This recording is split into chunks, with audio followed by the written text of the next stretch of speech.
Next that we have to talk about is Europe. So this is my continent, and we have to check who are the powerhouse European candidates for this year's Miss Universe. And of course, we all know na ang Europe hindi talaga malakas in terms of pageantry because pageantry is not so big in this part of the world. But syempre meron na ding mga naging Miss Universe na sa European countries. Before, during those times na kaunahan pa lang ng Miss Universe, malakas ang Europe. But this time, medyo mahina-hina na nga ang konti. So we'll choose our top 5. We'll start with Miss Portugal. So my very own Marina Machete is the sweetest. Palagi kami magkausap.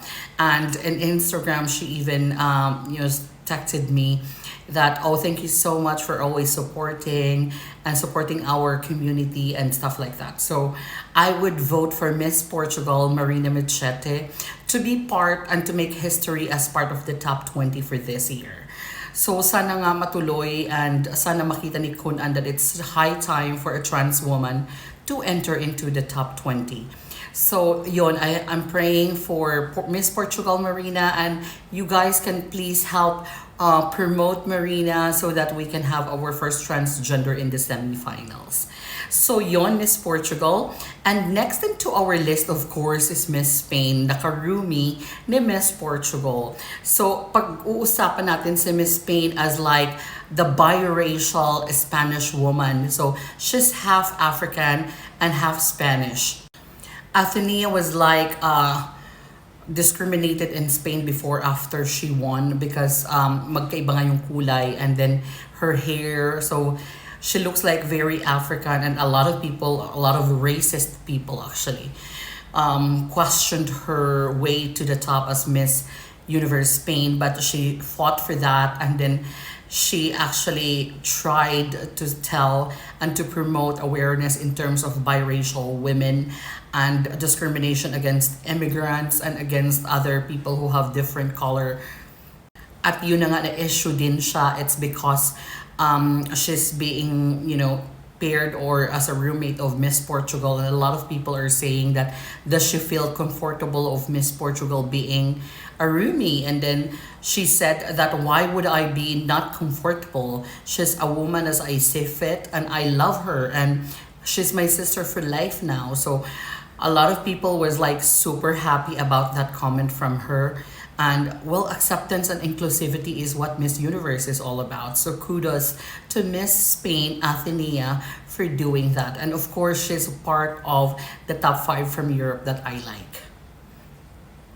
And of course, bonjour, merci, ganon. Okay, Miss France Dayan is also one of the front runner for this year. Very beautiful face.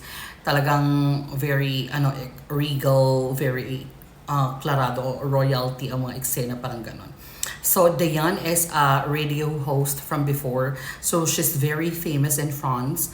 And talagang maganda nga naman si Dayan. At first parang hindi ko siya napapansin. But then as the days goes by, lumalabas na yung pagka-fashionista, yung Parisian style na sinasabi. And of course, parang super boka din ito si Bellator. Kaya ang mabebetan din ng mga candidates and ng mga judges ito. Next, of course, is from our Supra family, Miss Polski. We have Miss Angelica. So, Miss Poland is a very Barbie doll ang fest. Nakakaloko nga naman tong si Angelica. Actually, I've seen her in person in Supra because we were there when the Miss Polski candidates were like, promoting their pageant in Miss Supranational. So, nandun yung mga candidates na yun. And most of the candidates are like magkakamukha dahil at talagang ang gaganda ng mga Polish din ng mga Bellator. So, pasok din ito sa banga si Miss Polski. And I like blondinas. So, talagang yung tipong lahat, black-haired, mostly. Tapos, ito, blondina ang mga eksena. So, I like Miss Polski for that, Angelica. And lastly, we have Miss Universe Lilha from Iceland. So Iceland are making waves in terms of the powerhouse in Europe. Palagi silang nakakasama most of these years. And I feel like this year is also one of them kasi super fresh at super bata nung kanilang candidate. Another blonde. Lil Ha is like, oh, pa, talagang just enjoying the show. Doesn't care about, if they were like being interviewed or not, or powerhouse ba sila doon. But Lil Ha is just enjoying it. And then, you can see it from her face, talagang very manika din.